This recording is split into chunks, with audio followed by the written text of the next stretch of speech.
Hi, I'm Sean O'Rourke. I am one part of Movie Dumpster, which is a podcast you can listen to wherever you get your podcasts about, good, bad, and god awful movies. And why are you here?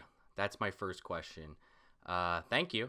But second of all, I'm going to read some One Piece. And I've never done this before, but it's something I've thought about doing for a while, following some people online, specifically guys like Rogers Base and King Recon, and there's more, but that's what you don't care about that. You care about my opinions on One Piece. So I'm gonna just give my quick opinions of what I'm thinking is gonna happen in this chapter, and a little backstory on just my I guess journey with One Piece, a little truncated version. I've been reading One Piece for probably 14 or 15 years. Originally got into it through 4Kids. Yeah, I know. And, I really hated the anime. Shocker. And so I picked up the manga through Viz and really fell in love with it. And pretty much caught up with it via anime all the way till Skypiea through fan subs at the time. And then just pretty much just caught up to Water 7. And I've been reading ever since weekly, and I think the first current chapter I read was actually Gear Second, when Luffy first uses it, and been reading official for I guess since they started doing this, day and date, and yeah. So here's my thoughts from last week's chapter. What I think's gonna happen. So last week, obviously, the big thing is Orochi got his fucking head cut off, and there's a lot of debate if he is alive, and I'm kind of like in the camp of I hope he's dead. But there's a lot of story left with that character that is kind of unresolved, and you could argue that so far in the series at least he hasn't shown any kind of fighting ability whatsoever.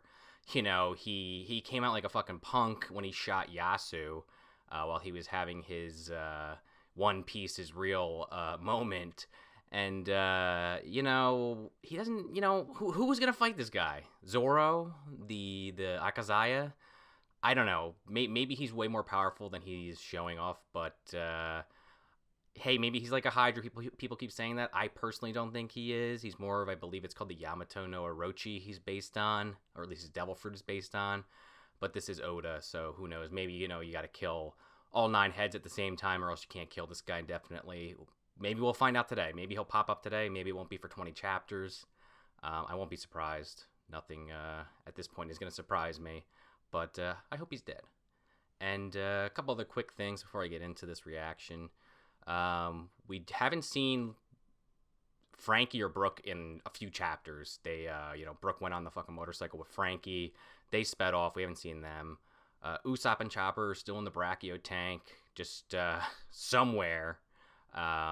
There was that mysterious shadow that I think is Otama, but we don't know yet, that we saw when they first got to Onigashima. Meanwhile, you have Yamato and Luffy rushing the pedestal after what happened to Orochi, where Momo is, of course, up on that cross. And you also have Jinbei's there. Nico Robin is there. Nami and Carrot are there, who just got stomped by Big Mom. So I don't know how the hell they're gonna get out of that one. Who else is there? There's all the samurai. There's that guy that he was actually featured in the anime this week with that pink hair. They show him a lot in the manga. He's like one of the more standoutish samurai that he might have a name like in an SBS, but I don't think he's been named in an actual chapter. And Old Man Hyo's there. And I guess now all of Orochi's maybe allies. I don't know what's gonna happen with that. We'll see, I guess. Are they going to go with Kaido's plan and just say, fuck the nobles, fuck the country, we want to survive this? Or are they going to fight back? We don't really know. Fuko Rogoju, if I'm saying that right, the head of the ninjas, I don't know what he's going to do. He freaked out last chapter. And just a final thought before I get into this. At the end of that chapter, 985, Kiku was crying with blood dripping off her sword. Now, this could be a case of like, oh, she killed Kanjuro, and she feels bad because even though he betrayed them, it was their ally for this many years. Like, he got sent into the fucking future with them. Or I'm thinking it could be something like due to Kanjuro's devil fruit. Maybe it's something like he created a artistic interpretation of like Izo or Odin or something, and she's slashing into that. Or I don't know. His devil fruit is like, I don't know. I feel like there's some untapped potential there. But if he dies, he dies. If he dies, that kind of cements Orochi being dead to me personally, because then you're just kind of telling me, the reader, that Orochi's storyline is kind of done. Now Kaido is the big bad, which maybe should have been the focus from the beginning. But Orochi is a really good bad guy, so I don't blame Oda at all.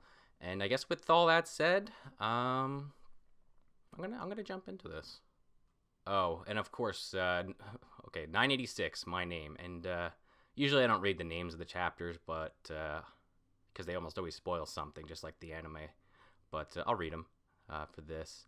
And I thought this story was over, but I guess they never put a pin on it.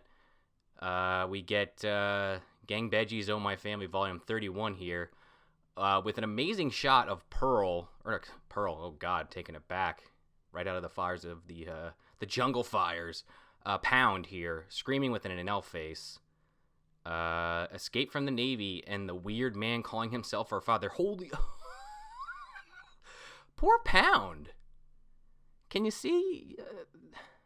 I'm sure Pez is waving. Like, no, what are you doing? You're leaving Grandpappy behind.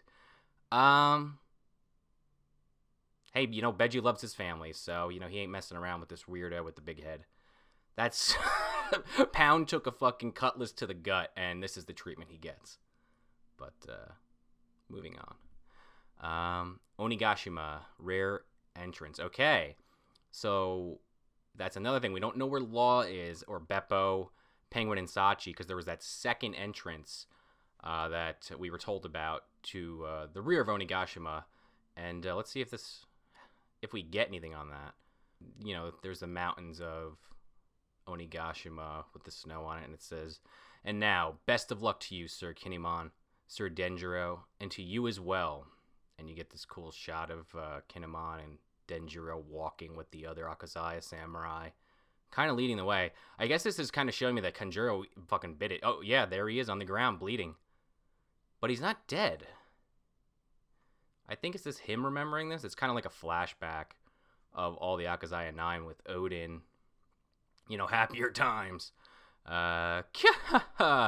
We have no money, Lord Odin. What will we do for dinner? All right, time to work. Go into town and beg. Yeah, Odin. Always the star. Always the hero. And Kinemon's looking at Kanjuro, kind of thinking to himself, again? Oh, I guess that's part of the flashback. And Raizo's crying. Kiku's crying, which I guess that confirms that last chapter she was crying over Kanjuro. But they're setting this up in a way where this dude is definitely not dead. And Kinemon says to, I think, Denjiro here, "I know it's been hard for all of you."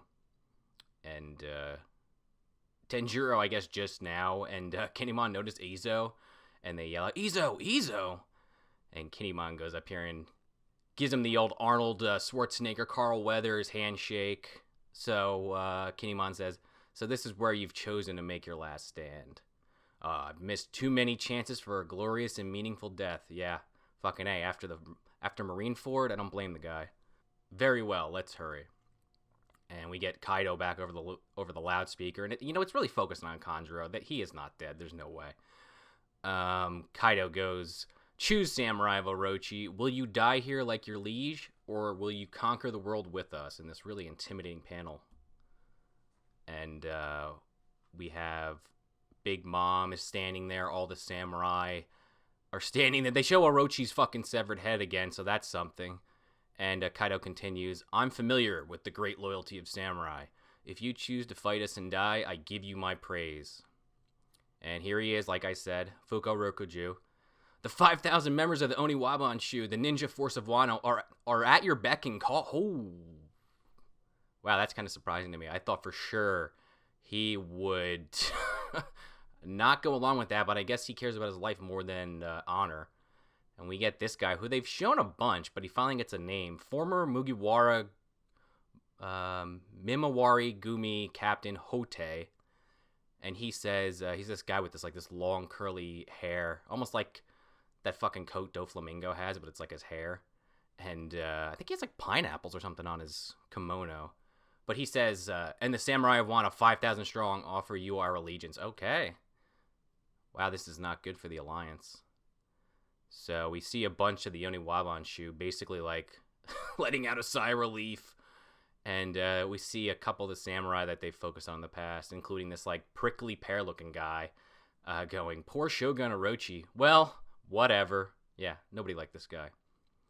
And I think that's a gifter saying, duh, hey, we didn't want to have to fight you guys anyway. Yeah, doesn't shock me. These guys, they don't like to fight if they don't have to. And Old Man Hyo is like on fire. He looks like his fucking head's about to explode. Have you no warrior's pride? And one of the samurai kind of says to him quietly, hey, boss, Goro, stop. And what the? Okay, so Big Mom, she's creating yokai still, and she's created some kind of flan monster to grab Nami. She goes, ma. So we've cleared up the manpower question. Keep them nice and snug down there. And she's pointing to her minions. And they're saying, yes, mama. And Nami and Carrot are crying out, let go. And Nami thinks to herself, as long as they don't spot Shinobu, we'll still get a chance. She can still save Momo. Yeah, she could, de-age or whatever her power is, like change the ground into dirt and make it go away. It is Shinobu. She's a pretty cool character. I wouldn't be surprised if she was involved in saving him. And you see her kind of hop past these guys that aren't paying attention, Kaido's men. And she goes, oh, sorry, Nami, I'm going on ahead. And she's thinking to herself while she's running, Lord Odin saw the situation clearly. He knew that vanquishing Orochi would change nothing. Yeah, well, yeah. Even 20 years ago, the true enemy was Kaido. That was kind of what I was just saying. And Kaido to himself and his men, whoa. Hey, kid. Now Wano has neither a shogun to lead it nor a samurai to serve it. Poor Momo. Just like got the shit beat out of him, and he's just hanging up there. He can't do anything. Defenseless. And these samurai, they don't give a shit. They're just laughing and singing. And Kaido continues, the fools in the flower capital are carrying on with their festival, unaware that this is their final night of freedom. Oh, okay. So that's actually not an Onigashima. That is at the flower capital, because again, it is the fire festival. They have no idea what's coming for them. Also, where's Hiyori been, by the way? We haven't seen her in a while. Meant to mention that. Still don't really know what she's capable of. And we go to the next page, and Momo, again, it looks like someone just whapped him in the face and just replaced his fucking left cheek with a grapefruit. Kaido says, I always had this nagging doubt in my mind. How could a little coward like you possibly be the son of Kosuke Odin? The execution is meant to bring an end to the old Wano. But now that I think back upon that day 20 years ago in the burning castle, you did not answer my question. And we get a flashback to where Kaido was hanging Momo over the side of that building, like on the roof, and decided not to kill him at the time. And he says, what is your name? I'm going to fall. It's too high, Momo screams out. And Kaido continues in the present. If you are not the son of Kosuke Odin and Toki, then I'll call off this execution. Oh man, I like where this is going. And offer a full apology for the confusion. And Kaido's got his fucking club out now. So I ask you one more time, boy, what is your name? Dude, I don't think Momo's gonna die. I hope he doesn't die. I like Momonosuke quite a bit. But I guess we're about to find out. And a bunch of people in the crowd watching this happen. Bwahaha! You're so kind, Master Kaido. One little white lie and that kid gets to live. And Momo's thinking to himself, my name. And people are yelling, you better come up with a funny name, kid. And then, okay, cool. We get Yamato and Luffy running, just fucking clobbering, red shirt after red shirt here. And Yamato goes, what? You mean that little boy is the real Kosuke Mononosuke? And Luffy's like, yep. And all the vassals are still alive. And Yamato's like, what? Like blowing Yamato's mind right now, Luffy. And he goes, Luffy continues, now let me take off. Oh, about the cuffs. He's saying, now let me take these off like I promised. You just want them removed, right? Okay. I'm thinking Yamato has a really cool fucking devil fruit, and we might be seeing it on the next page. Let's keep reading. Yamato goes, actually, just to be sure, take them off and throw them far, far away. I don't think they'll explode, but just in case. And Luffy fucking breathes in, grabs them like they're like a handkerchief, and just rips them off. And Yamato screams, oh my, they're off. Okay. We get, I think this guy's name's Who's Who. He's on a mini snail saying, the performance stage, you say? Yeah, Yamato and Straw Hat Luffy are heading towards the stage. And it's Ulti running. And she says, you'll pay for this, Yamato. And there's Chopper and Usopp in the Brachia tank, running with it. And Chopper's going, Usopp, we're going the wrong way. Oh, you heard the announcement. They're going to kill Momo. And they're in the tank. And it's a pretty funny panel of Chopper just on top of Usopp's head looking through the periscope while Usopp's trying to get them to where they need to be. And Chopper's going, there's danger all around us, Usopp. Are those giants? Oh, that could be the others. Usopp goes, trust in the toughness of General Frankie's exterior. Yeah. Break out that Shogun fucking samurai sword he had back in Fishman Island. I think he used that. And you see more Kaido's men. Hit intruders. You know, they're all drunk. And Kawamatsu comes in and slices the hell out of them. They're like, we gotta report. Ah! We see a panel of Law with Beppo and Kid crushing the hell out of some guy. Zoro cutting somebody down.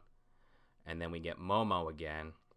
And he's thinking to himself, back to his mother Toki, you are meant to one day carry this nation on your shoulders.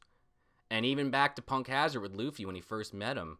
He goes, one day I'm going to be king of the pirates. He's got, in his dragon form, he's got his fucking, his claws in Luffy's mouth like this.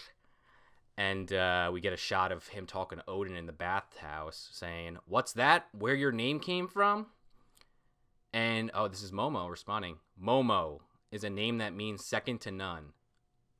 My name is Kosuke Momonosuke, the man who will be Shogun of Wano. Whoa.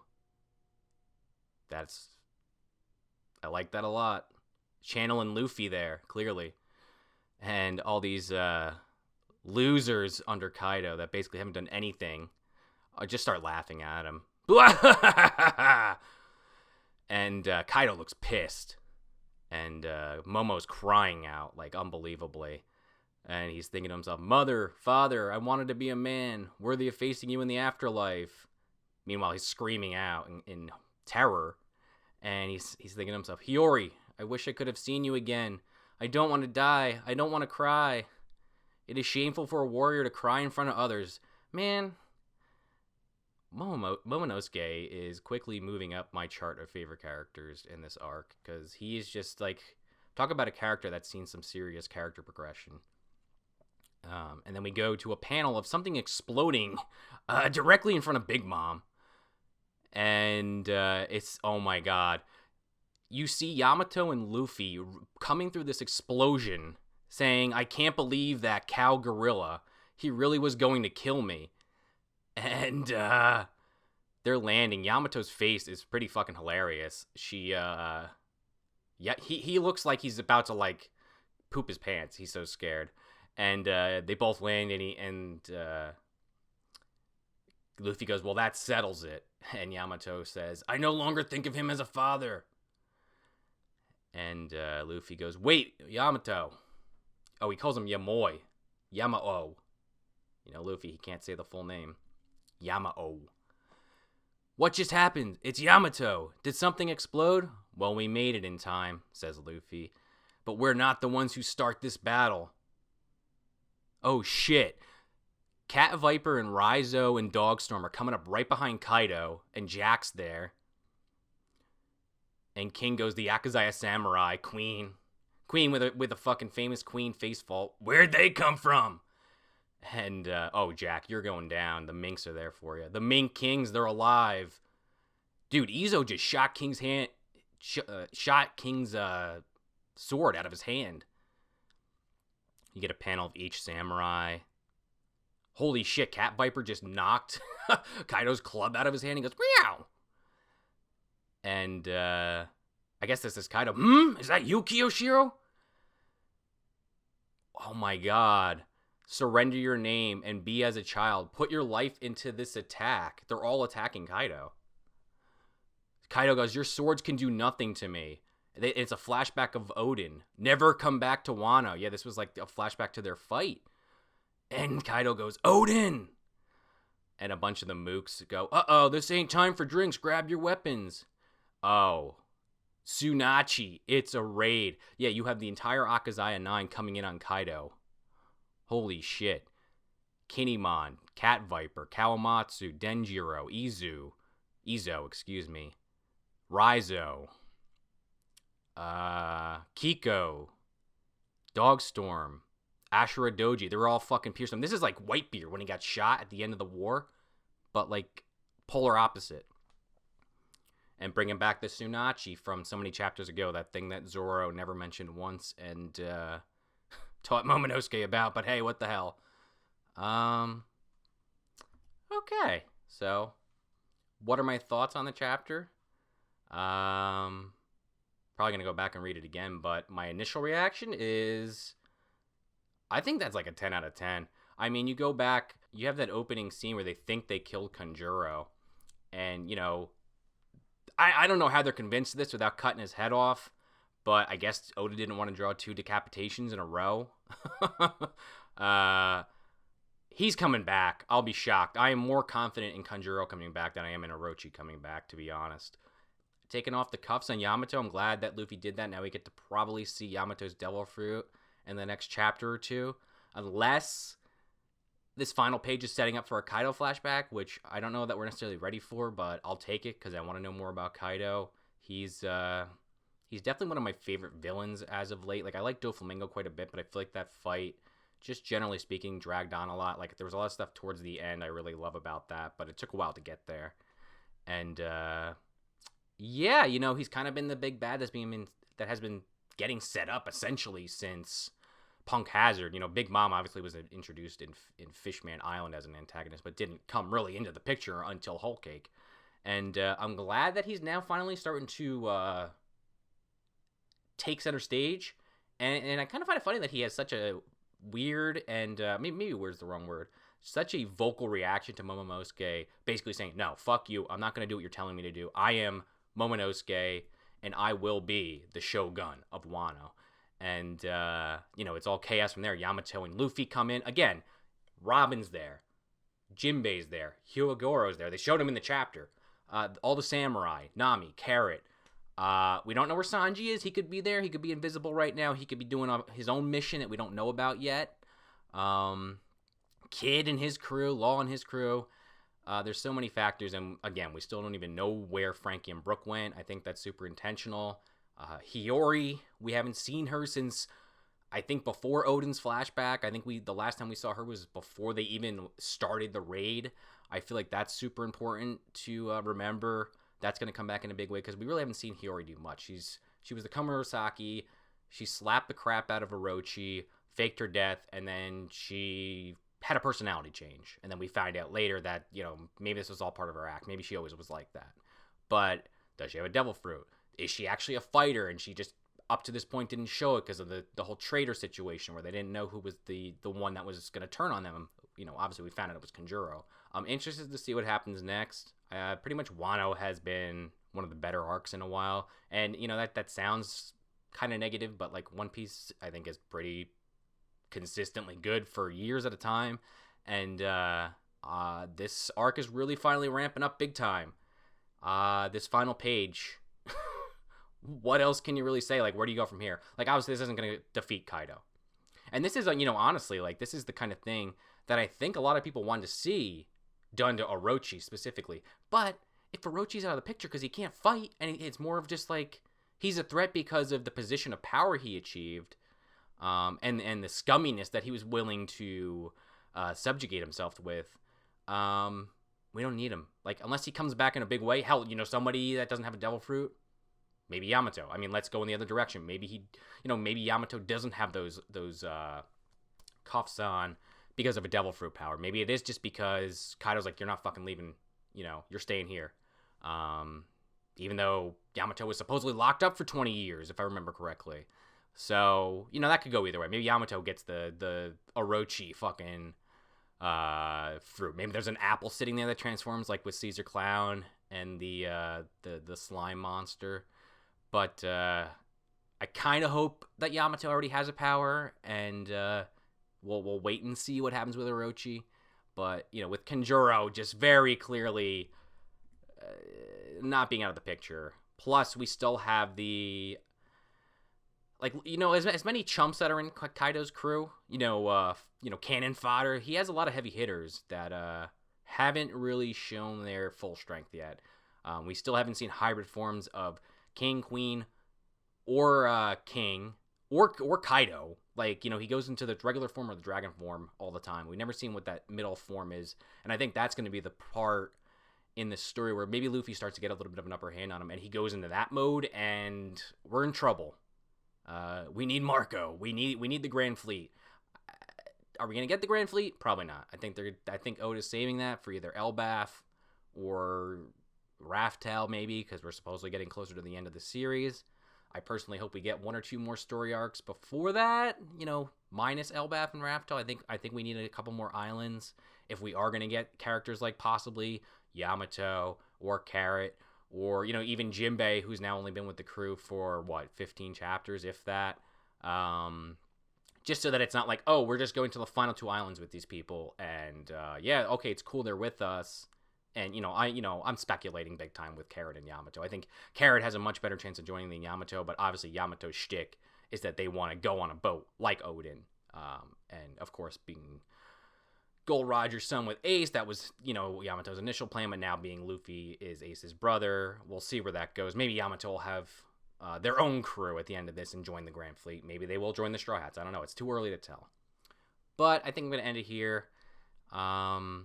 This is my first video, so let me know what you think. I'm probably going to do this for a few other series that I read currently. And I've got some ideas to kind of connect them all back together. Specifically, if you're interested, I read My Hero, Chainsaw Man, Attack on Titan, and a couple others that are slipping my mind right now. Dr. Stone is a really good one. And so in the meantime, check out Movie Dumpster if you like movies, especially schlocky stuff. I'm actually, as of this recording, we're recording our Razorback episode today, and a little sneak peek for whoever checks this out, if you even care about that kind of thing. I've been Sean O'Rourke, and thanks for watching.